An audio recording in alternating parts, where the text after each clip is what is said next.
సరిపడే స్థాయిలో వర్షాలు కురవటం లేదు. ఎస్ఆర్ఎస్పీ కెనాల్ నుంచి వచ్చే నీళ్లు రావటం లేదు. దీంతో పెద్దపల్లి జిల్లాలో రైతులు తీవ్ర ఇబ్బందులు పడుతున్నారు. జూలై నెలలో కూడా సాగునీరు అందకపోవడంతో అష్టకష్టాలు పడుతున్నారు. నారుమడులు ఎండిపోయి ఆవేదనకు గురవుతున్నారు. పలుచోట్ల రైతులు బిందెలతో నీరు పోసి నారుమడులను కాపాడుకునే ప్రయత్నం చేస్తున్నారు. పెద్దపల్లి జిల్లాలోని మంథని, ముత్తారం, రామగిరి, కమన్పూర్ మండలాల్లో ఇదే పరిస్థితి.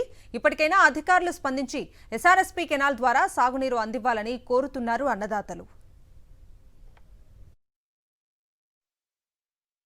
నేను 4 ఎకరాల భూమిని కౌలు చేస్తున్నాను. నేను 4 ఎకరాల భూమికి నారు వెదజల్లడం జరిగింది. ఈ నారు వెదజల్లిన కాడి నుంచి మాకు ఎలాంటి వర్షాలు లేవు, ఎలాంటి కాలువలు రాలేదు. కానీ మాకు కాలువ 4 నెల 15 రోజుల నుంచి మేము చూస్తున్నాము. ఇప్పటికి కూడా మాకు నీళ్ళు వస్తాయని చెప్పేసి ఆశపడ్డాము. ఇప్పటికి లేదు. ఇక మా యొక్క నాడు పరిస్థితి ఇట్లా ఉన్నది.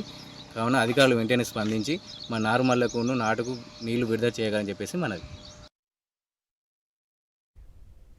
భద్రాద్రి కొత్తగూడెం జిల్లా మామిడిగూడెంలో పోడు భూముల రగడ రోజురోజుకి ముదురుతోంది. గిరిజనులు, అటవీశాఖ అధికారుల మధ్య వివాదం మరింత తీవ్రమవుతోంది.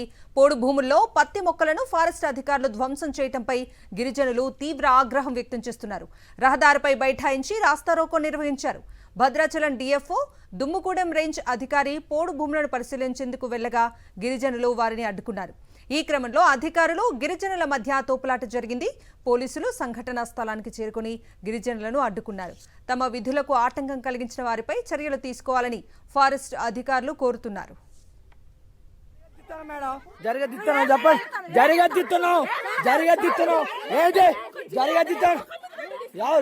మొగం మీద పెడితే ఏంటి మాట్లాడేది